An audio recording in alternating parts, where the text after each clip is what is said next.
Okay, good morning, guys. Let's see, I'm going to go ahead and close this door.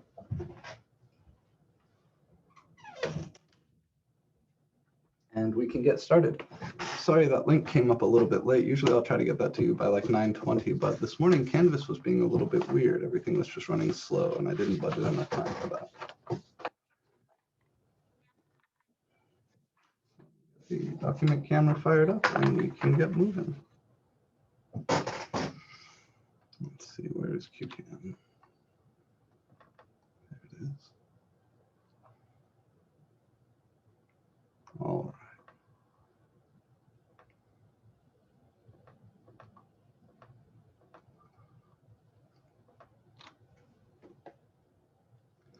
So we've talked a little bit about open intervals and this idea of sneaking up on things.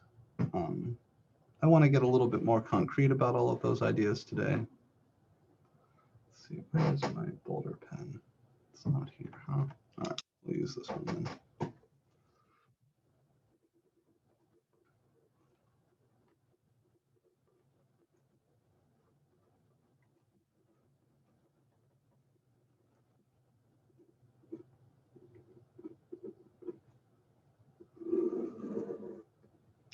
Today, we're going to talk about limits.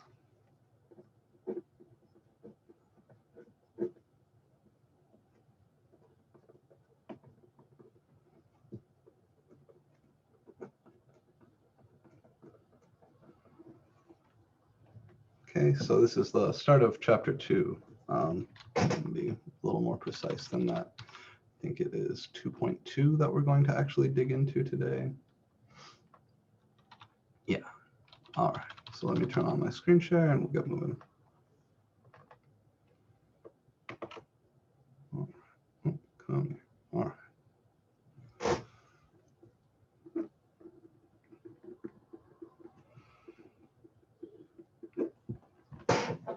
Section 2.1, sometimes I cover it, sometimes I don't. It's meant to be a kind of introduction to this idea of tangents and velocities, but it has you doing a lot of calculator work, and it doesn't really help you understand how we're going to handle these things throughout the class. So rather than throwing you that sort of red herring where you do a bunch of shit that is totally different than everything we're going to be doing the rest of the semester, I want to kind of just introduce you right to the meat. Now, that's not to say we're going to skip over details. It's just to say that that I think we should start with the details rather than starting with something that is a little bit of a rough numerical introduction. So last time we talked about this sort of overview of how there are these two operations in calculus that are a big deal, and that they're both built out of these things called limits. So in order for us to really get into talking about what calculus is and get anywhere near being able to do calculus, we need to understand what a limit of a function is. So let me just give you a quick review on graphs of functions.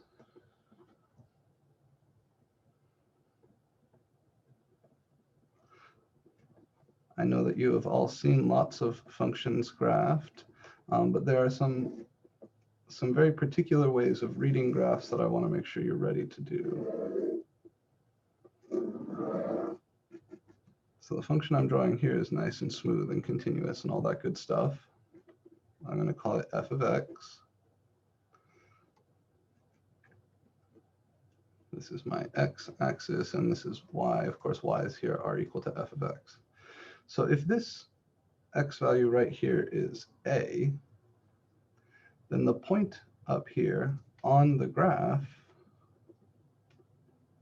of the function f of x is going to be of the form a comma f of a.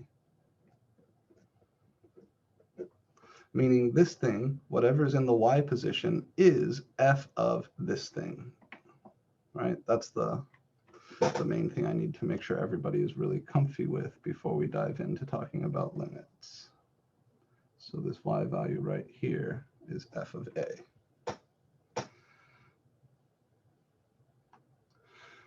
The main idea of a limit is to sneak up on this x value without actually getting there. We want to say, if I get closer and closer and closer and closer and closer and closer and closer to a, and I track what the y values are doing as we get closer and closer and closer and closer to A, is there a pattern in those y values? Are those y values getting closer and closer and closer to something in particular? As I've drawn it, this graph is continuous, and it turns out that the statement that you get, that your y values get closer and closer to f of A as your x values get closer and closer to A, is intimately connected to the rigorous definition of continuity. So if I were to tell you over here that this is 7, comma 2, right, that this point on the graph is 7, comma 2, I hope we're all comfortable that this means that f of 7 is equal to 2.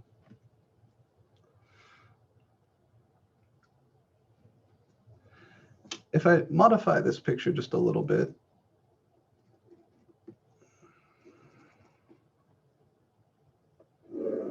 then I'll be able to show you why this distinction is so important when we're talking about limits. Okay, actually I should have, here. Let's do it like this. I'll give myself a fresh sheet here. I can draw this a little bigger.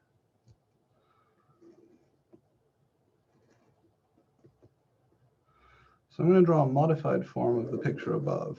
Give me just a second to complete this before you copy it down.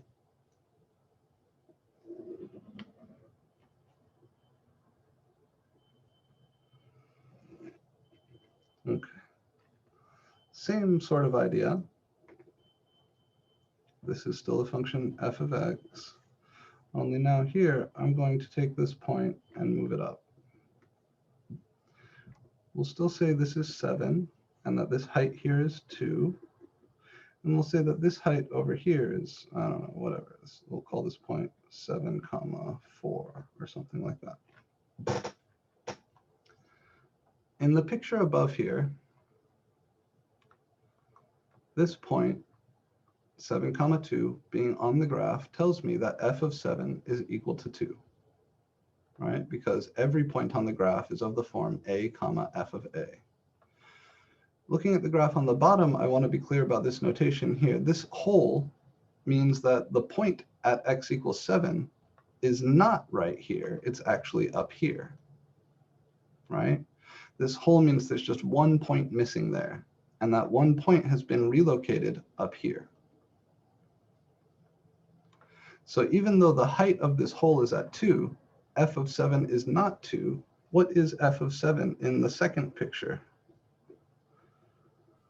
I'll go ahead. 4. Yeah, thank you. Very good. F of 7 is 4 in this picture. Now, I think we would all agree that the graph on the top is continuous, whatever that means. We have this intuitive notion of continuity from our pre-calculus and other algebra classes. And I think we would all agree that this graph down here is not continuous, specifically not continuous at x equals 7. Because you can't draw the graph without lifting your pen, right? That's sort of the intuitive idea. Here, up here, we can draw the graph without lifting our pen. Down here, we have to lift our pen to draw the graph.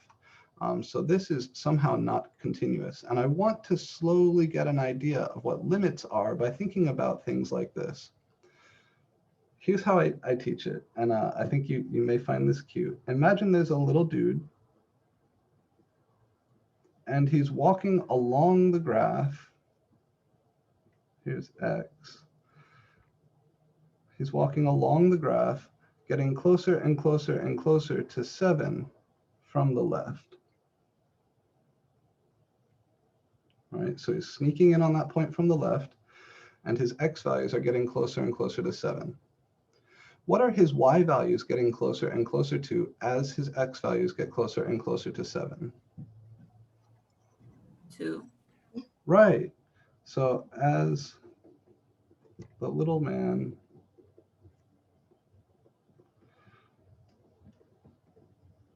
walks along the graph,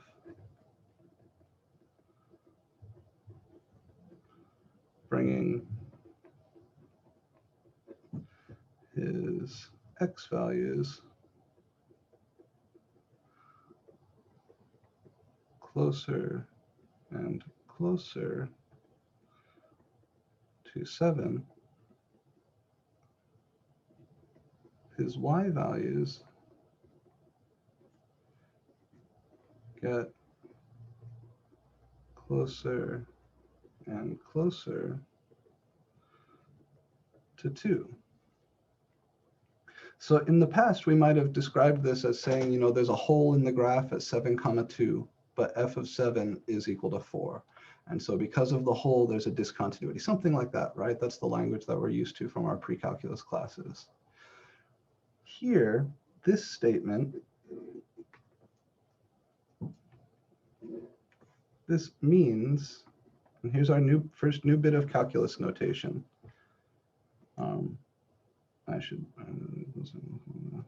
This means that the limit as x approaches 7 from the left, and there's a little minus sign I'm going to say up here, walks along the graph, and x closer and closer to 7. I should add in here from the left.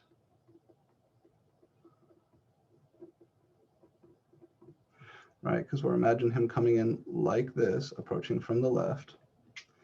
This can be written in a calculus notation as the limit, lim, x goes to 7 from the left. This is a little minus that we put above and to the right of the 7 of f of x equals 2. So take a second to digest the words there, and remember everything I write in the document camera needs to go into your notes. So you need to have this picture in your notes.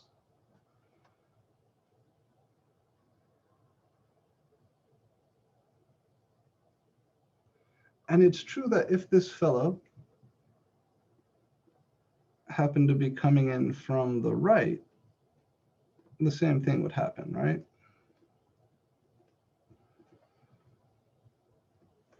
Let's say similarly,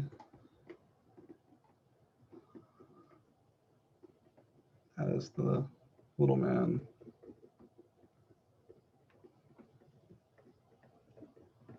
walks along the graph,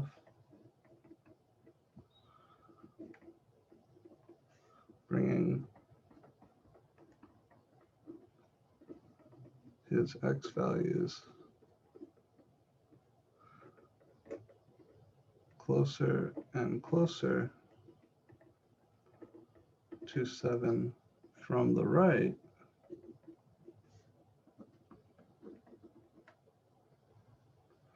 his y values get closer and closer to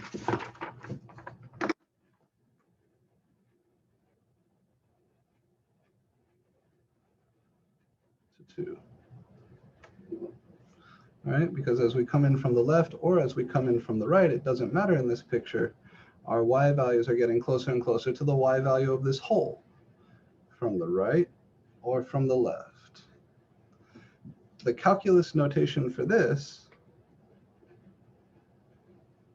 is lim x to 7 plus f of x. So this is the limit as x approaches 7 from the right of f of x. And we would say that this limit is also equal to 2. These things are called one-sided limits.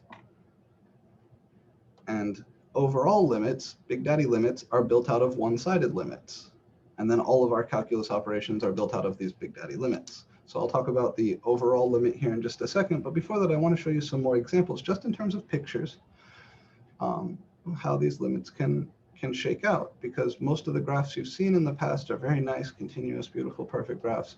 In calculus, we're going to start seeing what are called pathological examples, some graphs that do, frankly, weird shit. Okay, before I move away from this, are there any questions about this notation or the connection between those notation and this graph? What's the sign on top of 7? Say that one more time, I'm sorry. Signs on top of 7?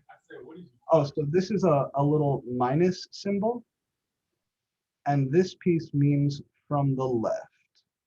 So we're coming in towards 7 from the left, and it's the minus symbol here that means from the left. So if you have a highlighter, you may highlight this and highlight the words from the left to remind yourself that those symbols are connected. And here, this plus means from the right.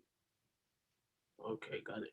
You know how numbers go up as you go to the right on the x-axis? So if you're to the right of the thing coming in, we call that a plus. And if you're to the left of the thing coming in, we call that a little minus like this.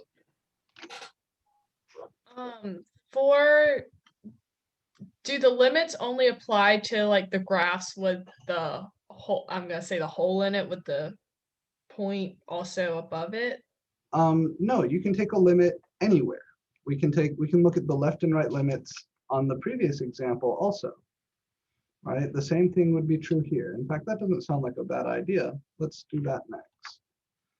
So here in this case, again, same thing is true, right? If I've got a little guy along this graph, walking up on this point, coming in towards 7 from the left, here also, the limit as x approaches 7 from the left of f of x would be equal to 2. And you imagine that guy sneaking up from the right, the same thing is true. Then x approaches 7 from the right of f of x equals 2. Right, so we don't need to have the whole to talk about the limits. You can talk about a limit anywhere at any point, regardless of what's going on with the graph. What's interesting here, note that in this first picture,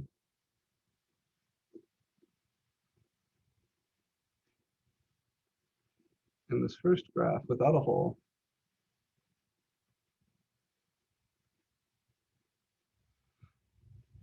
the following thing are all the same. Lim x to 7 minus of f of x is equal to the lim x to 7 plus of f of x. And both of those are equal to f of 7, right? All of these things are equal to 2. The limit from the left was 2, the limit from the right was 2, and the point here is filled in, so f of 7 itself was equal to 2. I'll give you just a second to write this, and then I'm going to switch back to the other graph to contrast it.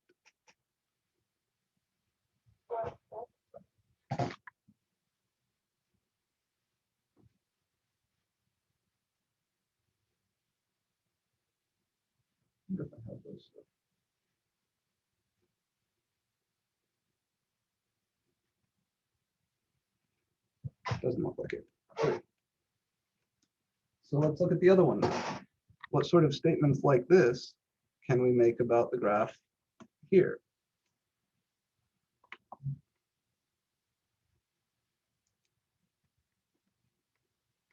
Here on the second graph, on the graph with the hole, or with the discontinuity, I'll say,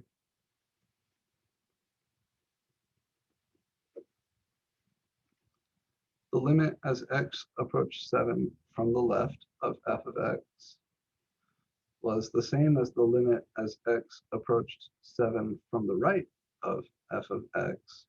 Both of those were equal to 2. But that's not equal to the value of the function there, right? F of 7 itself was equal to 4.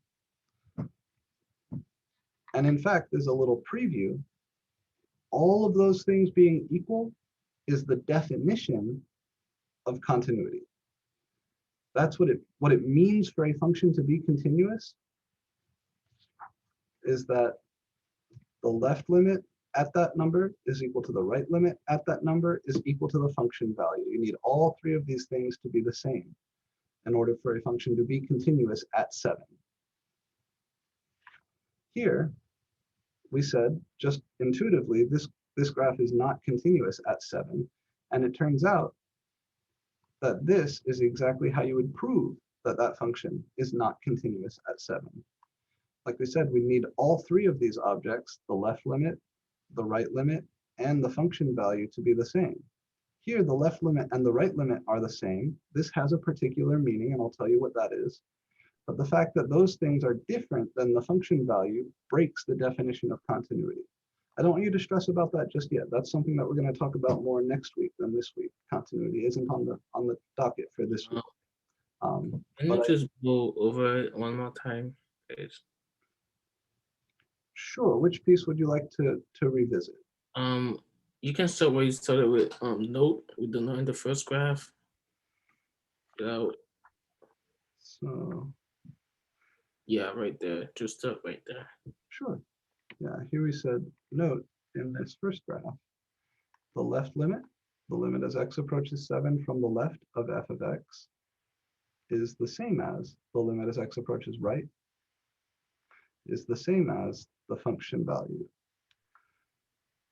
So this fella, the limit as x approaches 7 from the left of f of x is what the y values for this guy get closer and closer to as we bring him closer and closer to 7 from the left.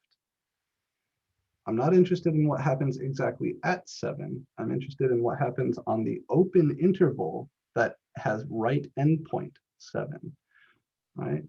I'm not interested in what happens exactly at 7. I'm interested in what happens as we get closer and closer and closer to, but not equal to 7. And that's the connection with the open intervals from last time.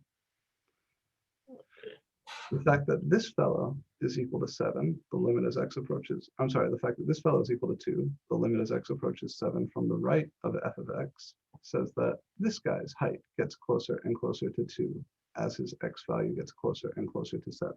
But again, I don't care about the actual point. And then this guy, this is the actual point, right? What is f of 7? What is the actual point on the graph of f of x when x is equal to 7? And the fact that all three of these are equal is what it means to say the function is continuous at x equals 7. Okay. All right, thank you. You're welcome. Can you find a limit of any point on the graph? Good question.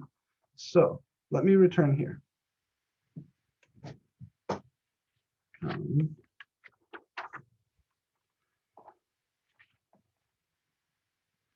These two things being equal to each other, the first two things here,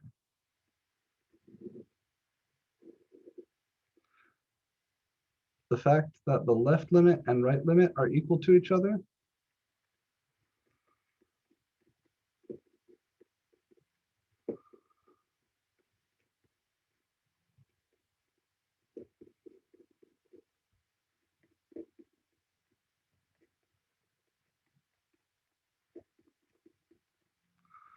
means that the overall limit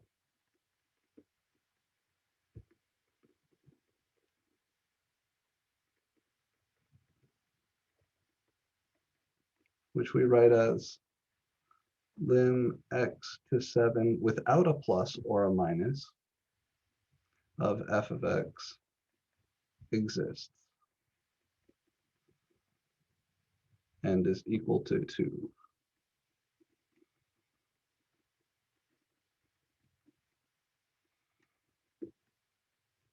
All right.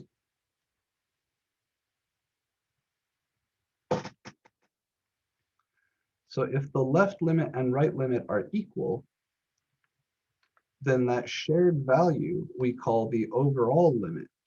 And we write that as lim x to 7 f of x without a plus or a minus. So this guy is like the big daddy limit. And if the little left and right limits are equal to each other, that's what it means to say the big daddy limit exists. And its value, the thing that the big daddy limit is equal to, is the shared value of the left and right limits. So I'm going to show you a handful of examples where the left and right limits are different, or where one of them fails to exist for different various reasons. And we'll talk a little bit about what sort of functions you can and cannot take limits of. Okay. So again, I'll give you just a second to make sure you've got everything copied down nice and clear, and then we're going to look at a few more examples. I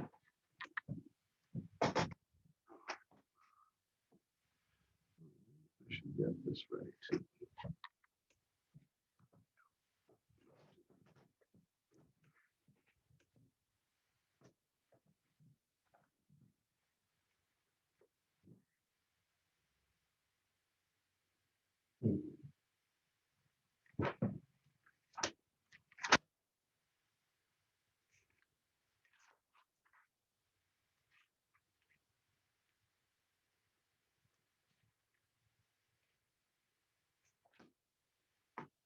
Okay.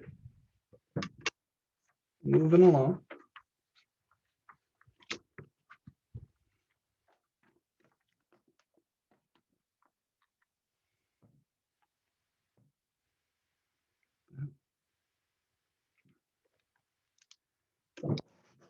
Oh. Let's look at some examples of one-sided limits.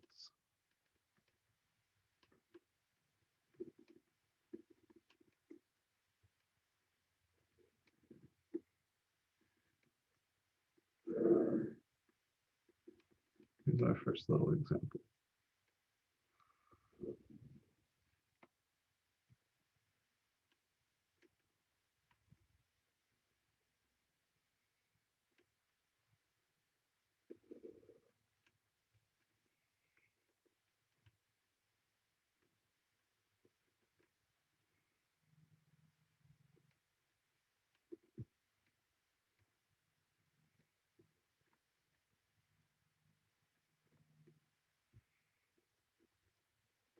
Okay, so here's the graph, y equals f of x. Here's our x-axis. And there's something kind of interesting going on at x equals 3. Again, just to prime our intuition, I think we would all agree that this function is not continuous at 3. You have to lift your pen to draw the graph. So we expect something kind of like what we saw on the graph with the hole from the previous example. I want to calculate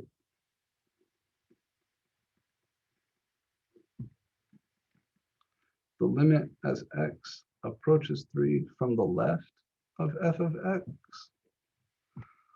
the limit as x approaches 3 from the right of f of x, f of 3 itself, and the overall limit, the big daddy limit, limit x approaches 3 of f of x without any plus or minuses. If I want to find the limit as x approaches 3 from the left of f of x, I have to look up here on my graph, imagine I'm a little bit to the left of 3, and that I've got a little guy walking along my graph, getting closer and closer to having x value 3 from the left. So as this guy's x value gets closer and closer to 3 from the left, meaning he's sneaking in like this, what is his y value getting closer and closer to? 4. Yeah, good, right? In other words, we're asking what does f of x, which is the y value along the graph here at x, get closer and closer to as x gets closer and closer to 3 from the left. And you can see, yeah, he's going to be getting closer and closer and closer and closer and closer to the y value here, which is 4. He doesn't actually get there. And again, that's the connection with open intervals. We're asking, what does the y value do along the open interval that has right endpoint 3? And what Tia said is exactly correct. His y values are getting closer and closer to 4, which means the limit as x approaches 3 from the left of f of x is equal to 4. Okay, same game, but now I want to find the limit as x approaches 3 from the right of f of x. So I'm going to imagine I'm a little bit to the right of 3. Imagine I've got a little dude walking along the graph, sneaking up on the x value 3 from the right. What are his y values getting closer and closer and closer to as he sneaks up on x equals 3 from the right? 2. 2. Yeah, excellent. That's perfect. Okay, bonus round. What is f of 3?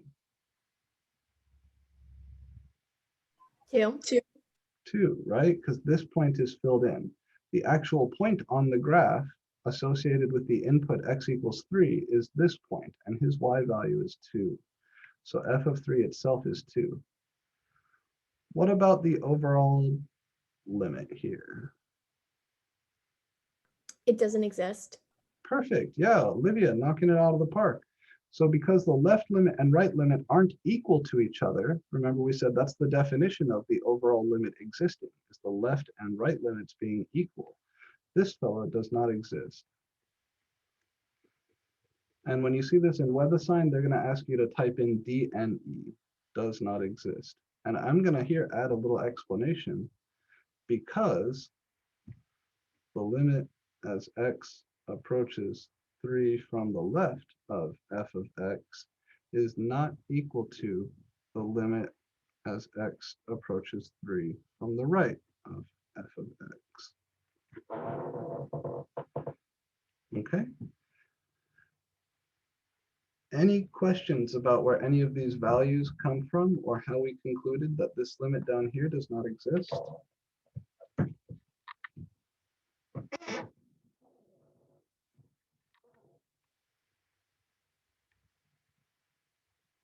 Okay, I'll pause for a minute in case anybody needs some time to get the picture written down clearly. It's really important that your notes are nice and clear so you can go back and review them.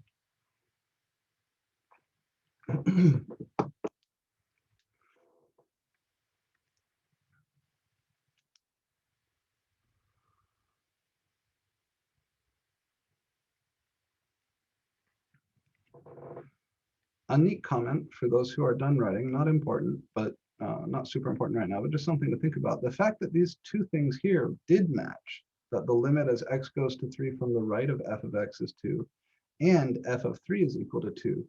Sometimes these two things together we call being continuous from the right. It's not continuous from the left because the value of the function there doesn't match the limit here, right? The limit is 4, but the value of the function is 3. Sorry, the value of the function was 2. But here, as you sneak in from the right, the limit and the value of the function did match. So these two things matching we call being continuous from the right, or right continuous. But again, we'll talk about continuity in detail next week. I'd like to do a few more examples along this line.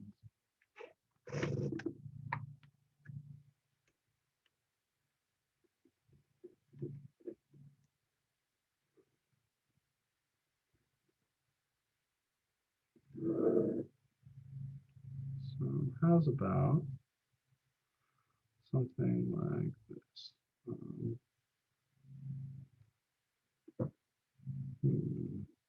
We can do, whatever, we'll do it like this.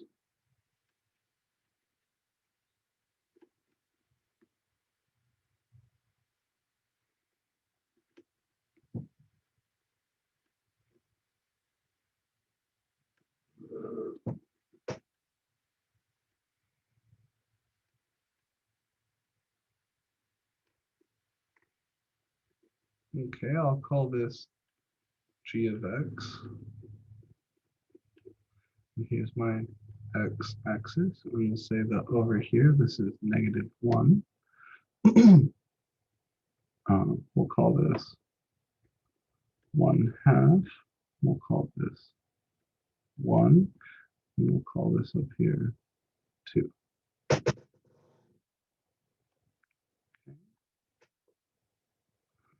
Same thing. Calculate the following things. We'll look at the limit as x goes to -1 from the left of f of x. The limit as x goes to -1 from the right of f of x. We'll look at f of -1 itself, and we'll look at the overall limit when x to -1 of f of x. Okay, somebody I have not heard from yet today, a fresh voice. I know it's easy to feel shy, but let's break through that early. That way we can all enjoy the class more. Somebody I haven't heard from yet. Tell me, what is the limit as x approaches -1 from the left? If I've got a guy on the graph sneaking up from the left towards -1, what are his y values getting closer and closer to? 1. Yeah, perfect. Thank you, Holly. He's getting closer and closer to having y value 1. Okay. Who can help me with the right limit? If we're coming in from the right, getting closer and closer to -1, what is my limit? 2. 2. Yeah, beautiful. So at this stage, let's stop for a second. Does the overall limit exist? No. No. Let's jump down here. Yeah, no, it does not, right? Because the left and right limits don't match.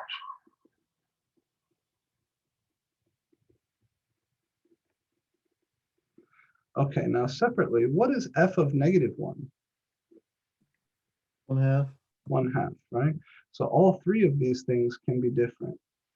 The left limit need not match the right limit, and that's what it means to say that this limit doesn't exist. And it's possible that the actual function value is separate from the other two things. So far, these have all been pretty docile examples where both the left limit and the right limit on their own are something you can figure out. But things can get worse. Before I show you just how bad things can get, I'd like to show you a slightly nicer example. One where things aren't so bad, but that's going to require graphing piecewise functions. Oh, no, okay, here's what we'll do.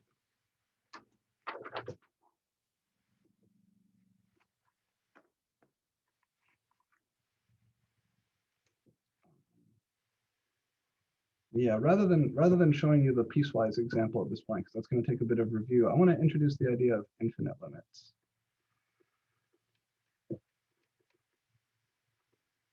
Because these are associated with something you've seen in pre-calculus, vertical asymptotes.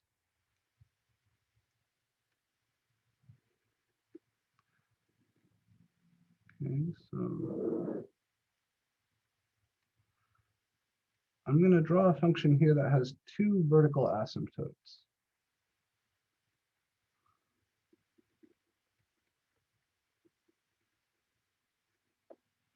Okay, maybe it approaches this guy like that. And then he comes back something like this. He can go through the x-axis here.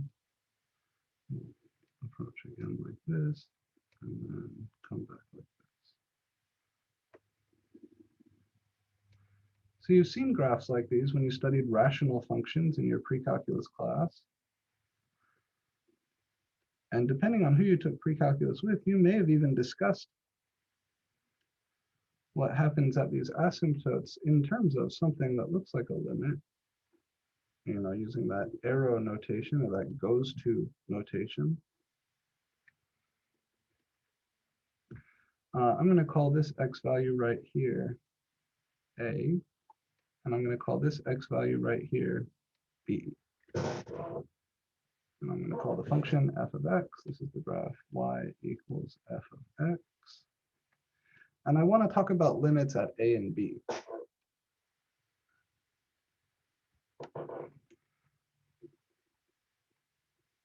If I'm on that graph and I'm sneaking up on the number a from the left, so I imagine my little guy on this graph getting closer and closer to a from the left, his y values, right, as he walks closer and closer to a from this direction, you know that this graph goes up and up and up and up and up and up, right? That's what that vertical asymptote notation tells us. We would say that this is plus infinity. And the name for this infinity symbol, if you want to impress your friends, is a lemniscate. Similarly, if we approach a from the right along the graph of f of x, if I imagine my little dude being here, trying to get closer and closer to a from the right, this graph is diving all the way down. So we would say that this is negative infinity.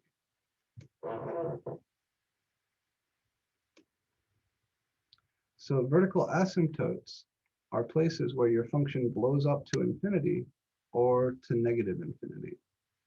And in this case, I would say that the overall limit, the limit as x approaches a of f of x, does not exist.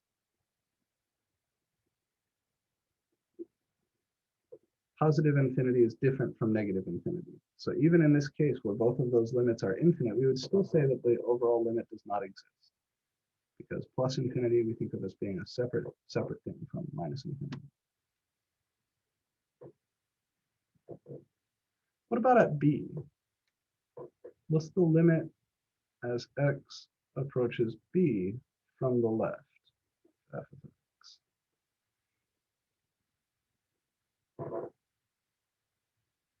Positive infinity. Good, yeah. And well, I wrote it up here. Usually when we're talking about positive infinity, we don't need to write the plus. We write the minus for negative infinity, and we just write infinity for positive infinity, same as you do for numbers. I was just writing it here to be verbose. What about the limit as x approaches b from the right of f of x?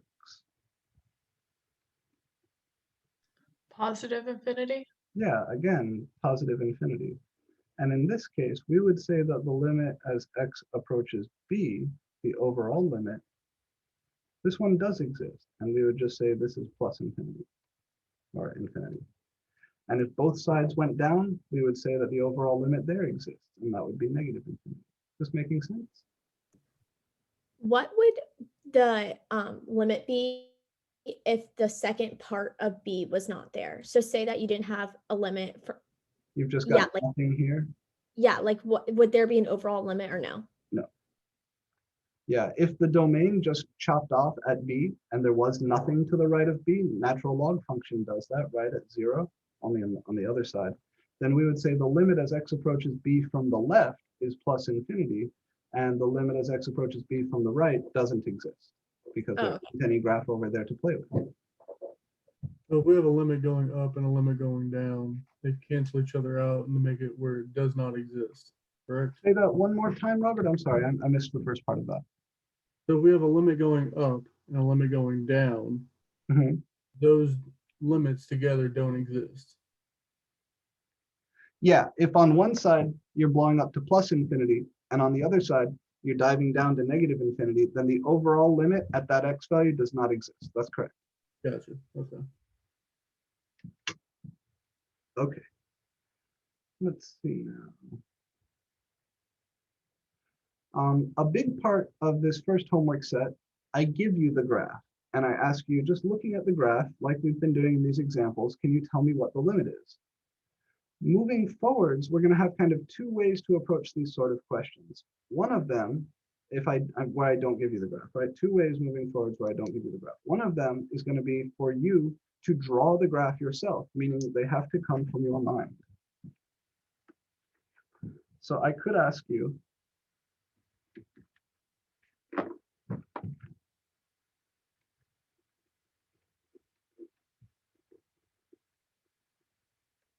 sketch y equals ln x and use the graph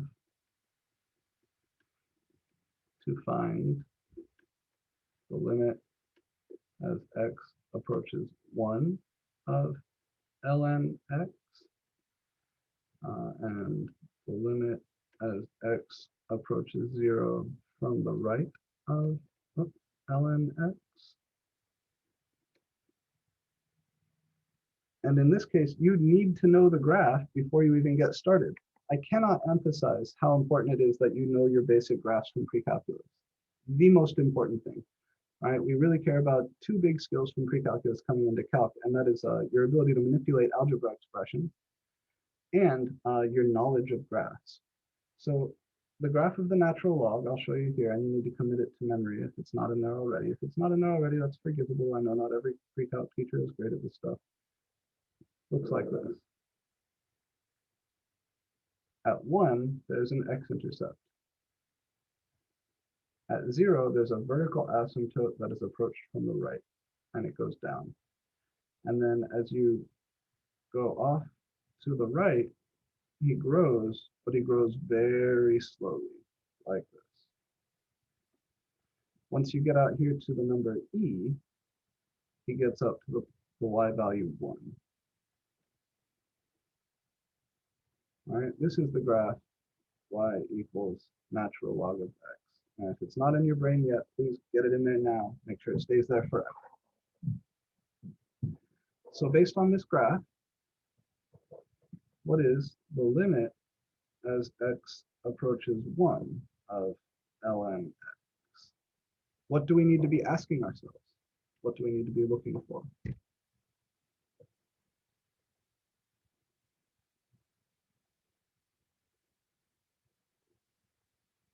the left and right Very limits. good. Yeah, to ask about this guy, this is the overall limit. We need to find the one-sided limits.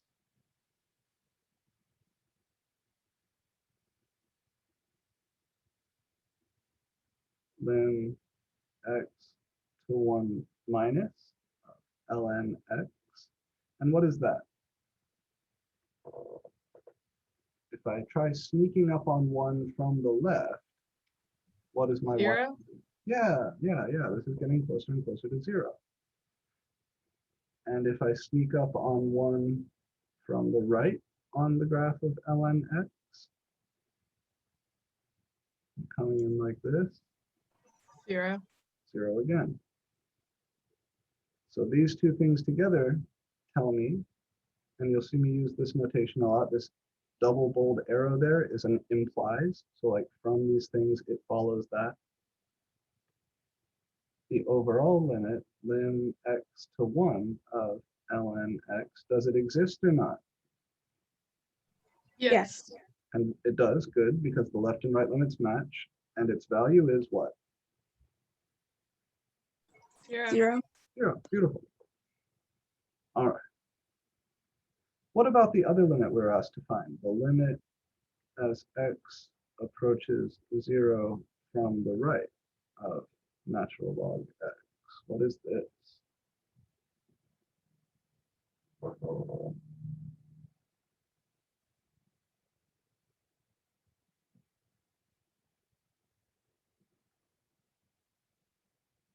Maybe someone I haven't heard from today?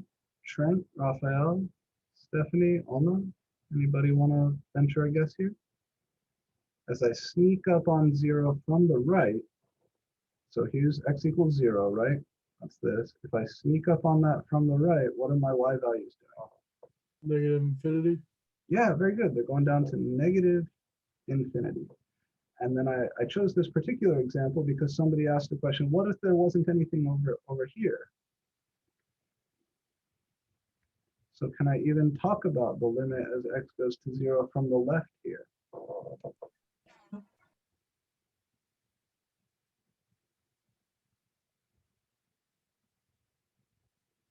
Is there a piece of the natural log graph over here? What's the domain of the natural log? The natural log is from 0 to infinity, not including 0. Yeah, it's the open interval 0 to infinity. So there ain't shit over here, right? The natural log doesn't have any piece over here. So I can't even begin to discuss this. This is going to be a DNE, not because of any sort of weird behavior, just because the domain is the open interval 0 to infinity. There's nothing to the left of 0 for me to look at. I can't sneak up on 0 from the left because there is no piece of the graph over here. So this is our first example where we're talking about a one-sided limit that doesn't exist. And there are other ways one-sided limits can fail to exist. That's what we're going to look at next. I'm going to leave this here for just a second. Again, especially if you're not super comfortable with the natural log, please make sure you have this picture in your notes nice and clear.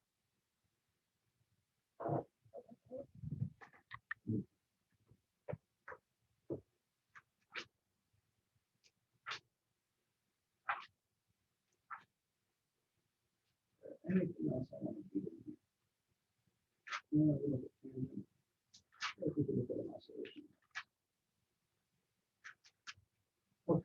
Yeah, we're going to do the oscillations next. Before I depart from this page, are there any questions or any questions on the examples so far?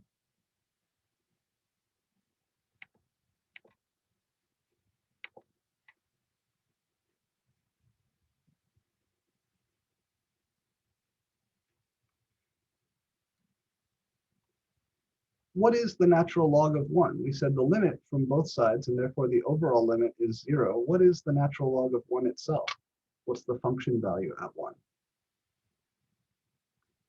0. 0, good. Is the natural log function continuous at x equals 1? Yes. It is, yeah. And if I told you that the limit was 0 and that the function was continuous, even if you didn't know the graph, you could infer that the natural log of 1 is 0. Because if it's continuous and has limit 0, then the function value needs to match the limit there. Again, we'll talk more about that next week. Just trying to get your brain ready.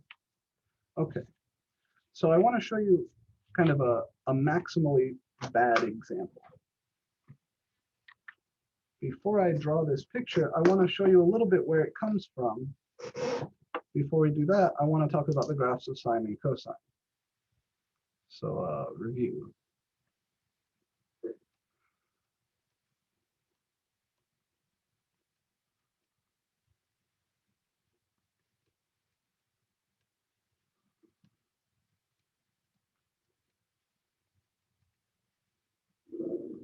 Sine and cosine are two of the most important example functions we have in calculus. They're both periodic with period 2 pi. And if I want to draw the sine function, we know that sine of 0 is 0. So he starts there. I'll chop up my horizontal axis into quarter periods, because these are the easy points to remember from the unit circle. Sine of 0 is 0. Sine of pi over 2 is 1. Sine of pi is 0. Sine of 3 pi over 2 is -1. And the sine of 2 pi is 0 again. So the sine function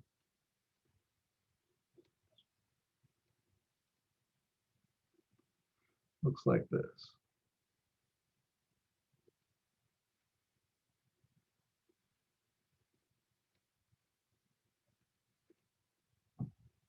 Right, and it continues like this forever and ever on. It does similar stuff over here, and it keeps going like this, and forever and ever like that. This is y equals sine x. It's a wave, and cosine looks very similar.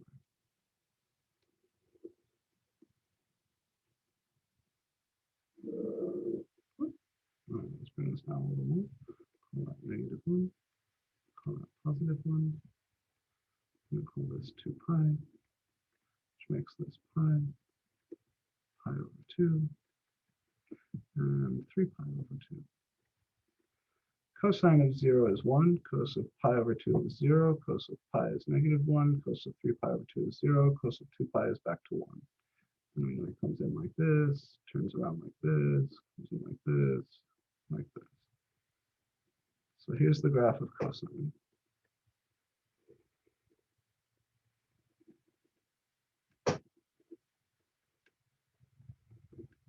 And like sine, they continue on and on forever, repeating like this periodically. Okay, both of these are continuous functions. Both of these are nice continuous functions. What I'd like to see is what happens as you start putting different numbers inside the sine and cosine before the x. And to do that, I'm going to flip to Desmos. So don't write down anything I'm about to show you. You can please write this down. Make sure you have these graphs in there nice and clearly. And but then what I'm about to show you in Desmos, you don't need to write down. I just want you to think along with me. So I'll hold here just for a second.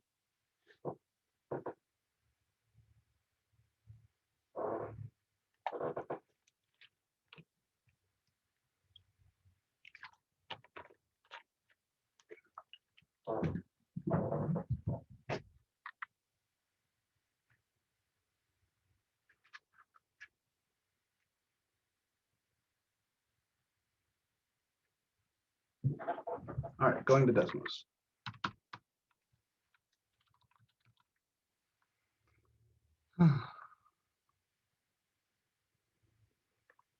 Okay. Here's sine x. We graphed this a second ago. We'll leave it there. What do you think the sine of 2x is going to look like? That looks a lot like the sine of x, only the period is smaller. And you may remember that multiplying on the inside of a function by a number like this compresses it horizontally by that factor. So if you took this red graph and swooshed it in by a factor of 2, you would get this blue graph. What about the sine of 4x? Well, that's smooshed in again by another factor of 2. The sine of 6x and 8x, smooshed in again by another factor of 2. So as the number inside the sine or cosine function gets larger, the oscillations get faster. Everybody with me on that? As the coefficient inside the sine function gets larger, the oscillations get faster. Now here's y equals 1 over x. As x approaches 0 from the right, 1 over x goes to plus infinity, right? If I imagine walking along this graph towards 0 from the right, my y values blow up to plus infinity. So what do you think the sine of 1 over x is going to look like? Specifically as x gets closer and closer to 0. The 1 over x, you know, is going to go to infinity. It's going to get bigger and bigger and bigger. And now that's the thing that's inside the sine function. And we know as the thing inside the sine function gets bigger and bigger and bigger, the oscillations get more and more and more rapid. Are you ready for this? This is about to look real weird. Boom.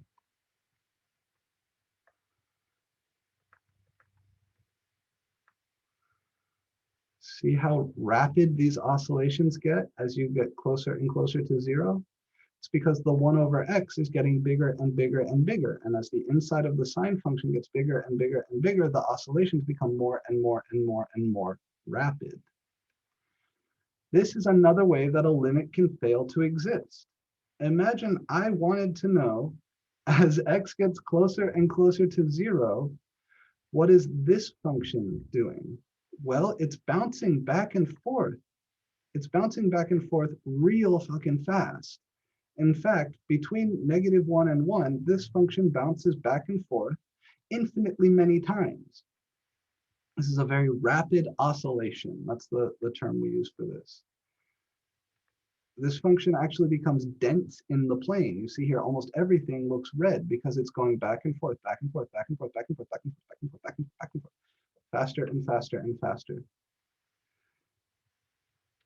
So one of the ways a one-sided limit can fail to exist, and this is an answer to a question that was asked earlier. I think maybe it was Robert who asked, can I take the limit of any function?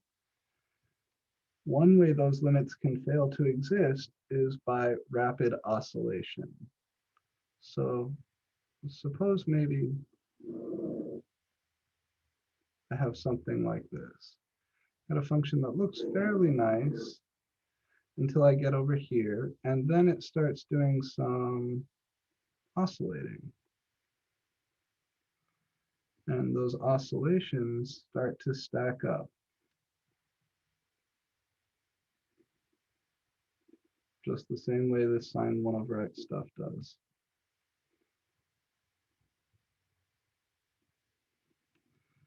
And let's say, well, we'll do it here like this. We'll say they stack up and become dense right here. And then as you come out, maybe does something like that, whatever. But the idea here is that you get those really dense oscillations right in here at whatever this number is. In this case, the limit as x approaches a from the left, right, if this is y equals f of x, this would also fail to exist. Now, I apologize for my bad art here. This is why I wanted to use Desmos, because these things are kind of hard to draw. But we would say certainly coming in from the left here, I can't say what those y values are getting closer and closer and closer to. They're just bouncing back and forth insanely fast. Depending on the behavior on the right, I may be able to talk about a limit coming in from the right. If there's a definite point up here at A, then I could say what the limit coming in from the right is. There are some examples in your textbook and homework that will look into this a little more carefully. But this is similar to how the limit as x goes to 0 plus sine 1 over x doesn't exist, that we saw in Desmos. So even one-sided limits can fail to exist. In this class, the only way we're going to see a one-sided limit fail to exist will be through these rapid oscillations or through domain issues like you saw in the natural log function.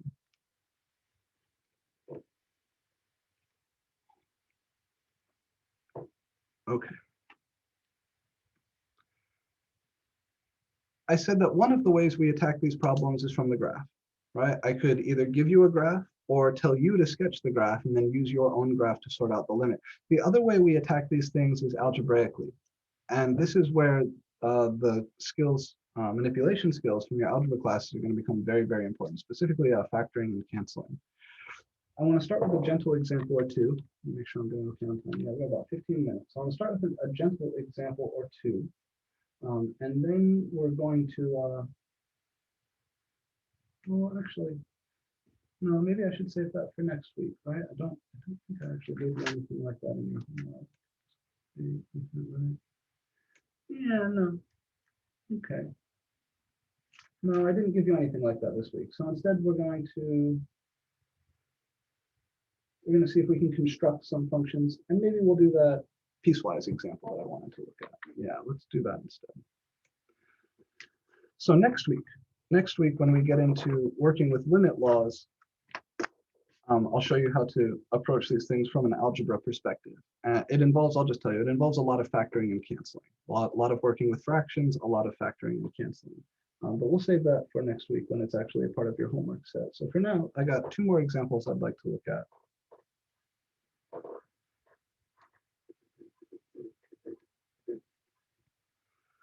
First, let's sketch the graph of the piecewise function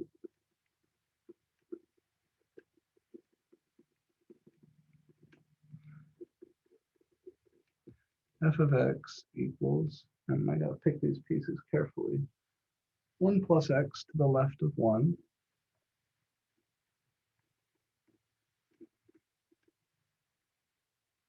sorry, left of -1, x squared between -1 and 1,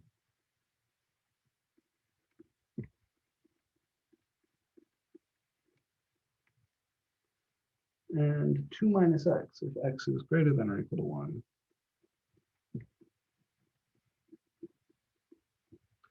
Piecewise functions, like trig functions, form an important family of examples. They're a great way to put things together and get cool continuity questions. And I know that it's an area we struggle with. So I just want to go through an example where we're graphing a piecewise function, and then we'll discuss some limits. Who remembers how to do this? How do you draw a graph of a function like this? What do we even get started with? What does this notation mean?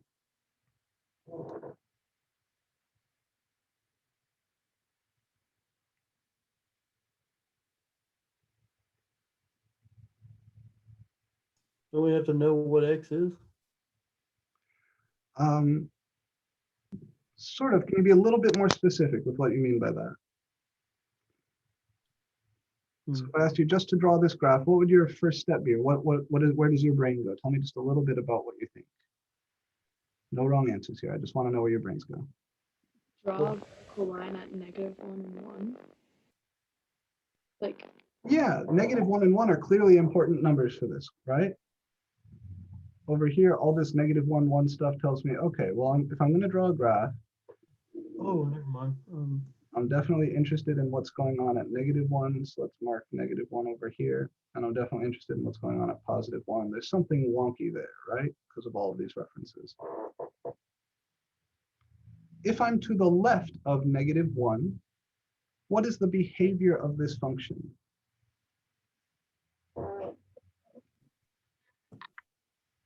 Going up by 2. Never mind. What do you mean by going up by 2?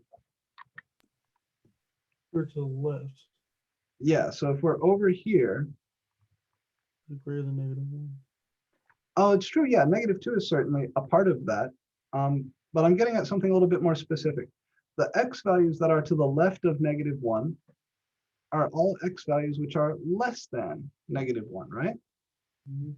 And what this notation means is that if x is less than -1, then f of x looks like the function 1 plus x. So the function 1 plus x is a linear function with y-intercept 1 and slope 1. So function 1 plus x is a straight line looking like this, right? But my function only behaves like that if x is less than -1. So that looks like this. And there's an open circle here because we've got a strictly less than, right? The whole graph of 1 plus x, I'll add it in here. The whole graph of 1 plus x, don't draw this pencil part, is this line, right? This whole line right here. But what this piecewise notation says is that my function, which I'm drawing in blue, looks like 1 plus x, but only for x's which are less than -1, which means this is a part of the graph of f of x. This whole line right here is the line y equals 1 plus x. The part that's in blue here is the piece of that which has x less than -1. So this is how we draw piecewise graphs. We just take the graphs of each of these and we only draw the part that has these x values. So for example, the graph of x squared, looks like a parabola, right? Like this. But according to this, I'm only interested in the part where x's are between -1 and 1, right? Greater than or equal to -1 and strictly less than +1. So that means, I'll mark this up here as 1.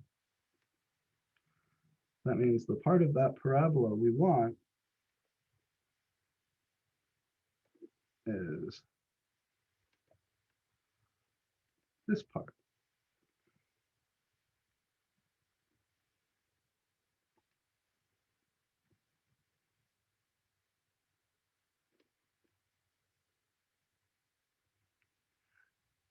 And then the graph of 2 minus x, that's a line with y-intercept 2 and slope -1. That looks like this. But I'm only interested in the part where x is greater than or equal to +1. So I'll draw the whole graph of 2 minus x in here just for fun. But I'm going to do it very lightly in pencil. All right, here, very lightly in pencil, you see the whole line, y equals 2 minus x. Now, I just want to take the part where the x's are greater than or equal to 1. That means here or further to the right. So this is going to fill in that hole and then go down like this. All right, and I don't want to keep any of the rest of it because those do not have x's which are greater than or equal to 1. This is how you draw the graph of a piecewise function like that. So do you always fill in that hole? Like in the second line, x squared, it should be open, but. So according to this, it's open. But according to this, it's filled in. So this piece down here filled in the hole that was missing from the strict inequality here. Does that make sense? Yeah, so if you ever have that, like again, you just fill it in. Only if this guy Is greater than- overlaps. Okay. Yeah, if this guy overlaps on that hole, then that will fill it in. If I change this to a strictly greater than, then that hole would stay open. Okay. Or if I changed this to another function that didn't go through that point, like if I moved this whole line up, then the hole on the parabola would stay open and I would have a closed hole up here and then a line going down. Does that make sense? Yes, thank Cool. you. All right, yeah, no problem. Happy to do it. So piecewise functions, a little bit tricky to wrap your head around, a little bit underemphasized in algebra classes here at Santa Fe. So I just wanted to go through a practice of drawing that. Let's talk about some limits now. What's the limit as x approaches -1 from the left of f of x?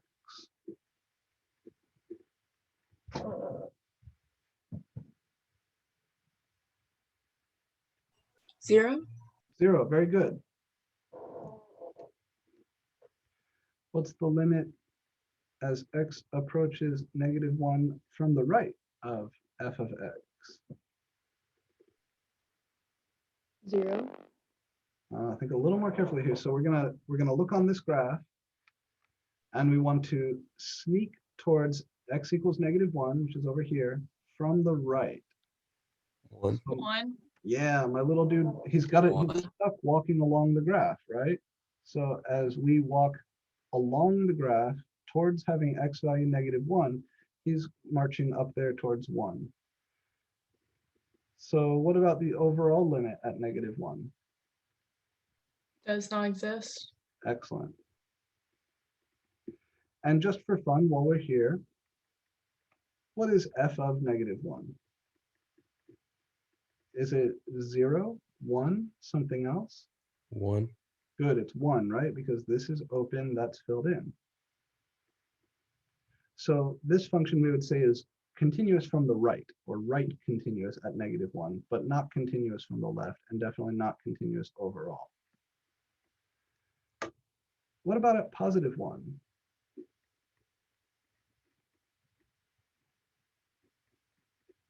Let's just jump straight to the overall limit. Does the overall limit at +1 exist? Yes. It does, yeah, because if I approach from the left or if I approach from the right, it doesn't make a difference. My little dude walking from here, my little dude walking from here, they meet up. They meet up at y value 1. So the overall limit here does exist, and it's equal to 1. And what is f of 1? 1. 1. And these 1. things tell us that the function is continuous at 1, right? The left limit and the right limit are both equal to 1, and the function value there is 1. So this function is actually continuous at 1, even with this sort of weird behavior. Isn't that neat? Okay. One last little brain-burning example to get you guys thinking before I let you go.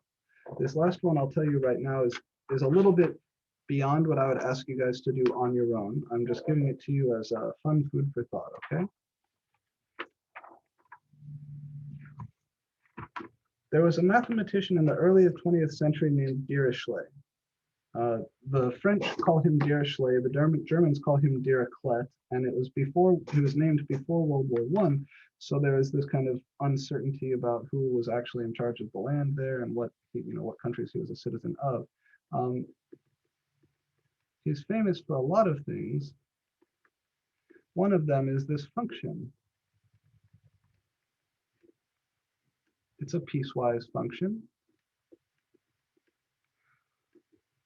And it has the following definition. D of x is equal to 0 if x is irrational, and equal to 1 if x is rational. So for example, d of 0 is 1, because 0 is a rational number. D of 1 is 1, because 1 is a rational number. D of 1/2 is 1, because 1/2 is a rational number. D of any fraction or whole number is going to be 1. But d of the square root of 2 is 0. D of pi is 0. D of e is 0. You feed it any irrational number and it outputs 0. These are called indicator functions, functions that are 1 on some set and 0 anywhere off that set.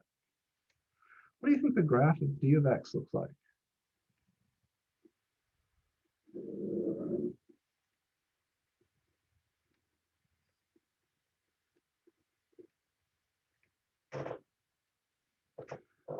Oh, so here's 1, here's 2, here's 3.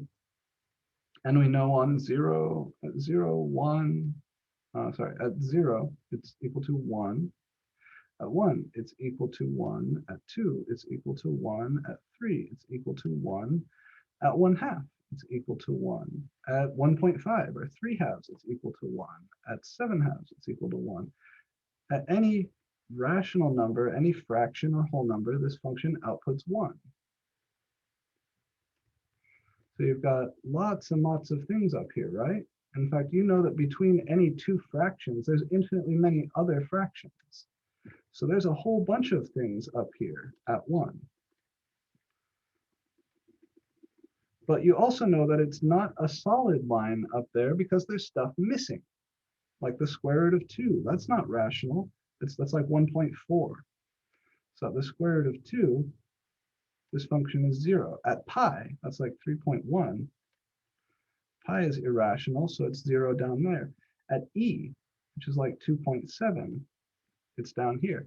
Turns out there's a shitload of irrational numbers too. In fact, and this is something that took until Georg Cantor came around to prove in the early 20th century, there are way more irrational numbers than there are rational numbers. Like, it's not even close. It's so not even close that if you compare like all the dots up here to all the dots that would be down here, the stuff down here is actually solid, or you can't see any of the holes. The stuff up here is like a faint sprinkling of dust. It's far from solid. Even though most of the numbers we work with are rational numbers, the vast majority of real numbers are irrational. And if you're curious about why that's true, if that blows your mind and sounds really insane to you, read about Georg Cantor.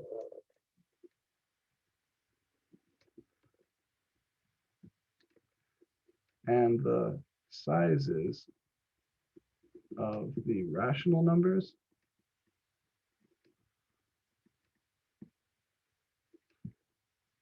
versus the irrational numbers. They're both infinite, right? There's infinitely many fractions and there's infinitely many irrational numbers, but it turns out that the infinity of irrational numbers is way bigger, not even close. So some shocking stuff there. There's different infinities, and one of these infinities, the irrationals, is much, much, much bigger than the infinity of the rationals. And it turns out there's, an infinite cascading list of infinite sets. And one of the fun questions that drove Georg Cantor insane is, can you find something that's bigger than the rationals, right? An infinite set that's bigger than the rationals, but smaller than the irrationals? I'll leave that for you to think about. Limits here are very hard to talk about, right? This function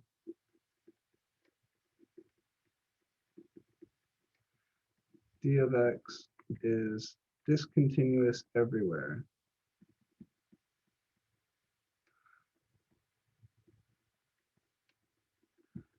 And the limit as x goes to a of d of x does not exist for any real number a.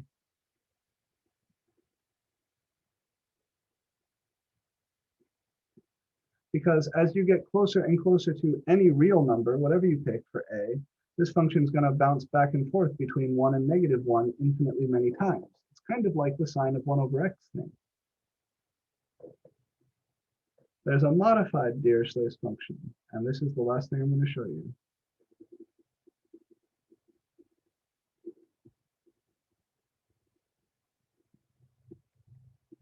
And I invite you to think about, maybe I'll call it, I don't know, e of x, why not?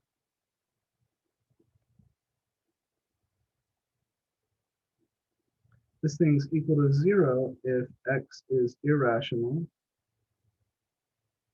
just like Dirichlet, but it's equal to x if x is rational. There is one number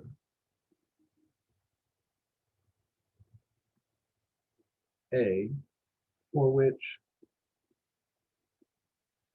the limit as x goes to a of e of x exists. Try to sketch the graph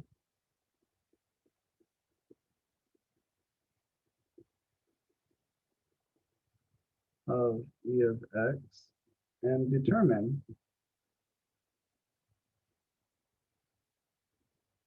that number A, and the value of the limit.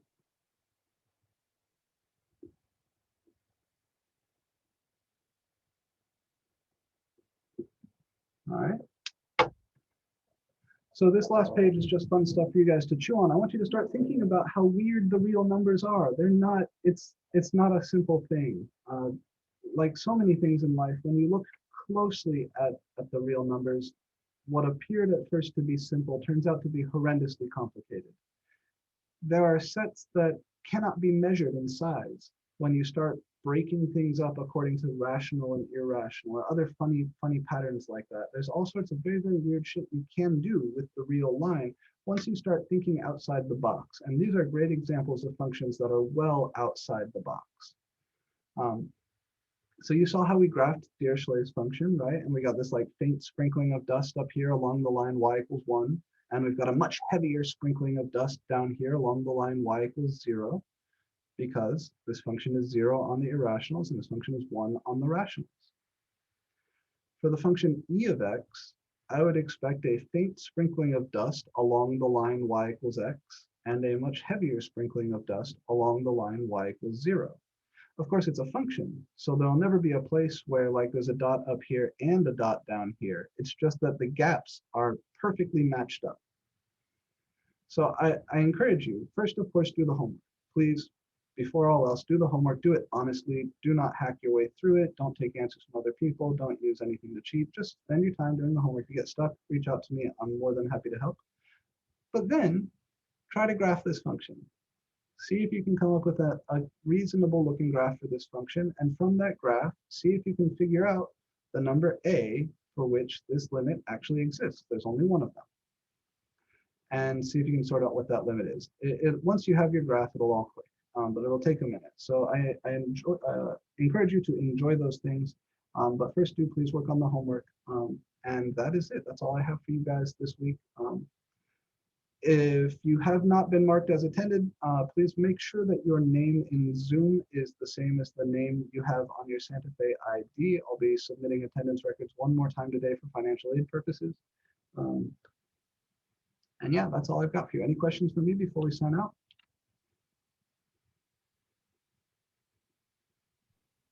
For the homework, are we able to like redo it if we got a lot wrong? Like if I don't know, like if it's like can you keep doing it, or Yeah, is it I just have the number of attempts set to like 55 or something. Okay. So you can grind on a problem as long as you want. okay? Thank you, because I looked on it and it was like submit assignment, and I didn't see like if you get it wrong, or I don't know. It should record your work even if you don't click submit assignment. But yeah, after you, no matter what you've done, you can always go back and rework the problem up until the due date. There's 55 attempts on each problem because that's the max that WebAssign allows. But if you run into any sort of trouble there for whatever reason, just send me a Canvas message and I'll help you out with it. Okay. Peter asks when the recording is going to be up on YouTube. As soon as I can. As soon as I end the meeting, my computer will start working on the video, and as soon as it finishes, I'll start the upload. The upload takes about 15 minutes, then YouTube will process, but I'll post the link as soon as I can. Probably, you can expect it up within an hour. Any other questions before we sign out for the day, gang? And then will the homework be graded on completion or accuracy? Accuracy, yeah. WebAssign assigns points based on the number of correct answers. Okay, thank you. No problem. All right, I got to get running. I got another class that starts in a little bit. If you do come up with other questions, don't hesitate to send me a Canvas message or an email. I hope you guys have a lovely rest of your day and a nice, safe weekend.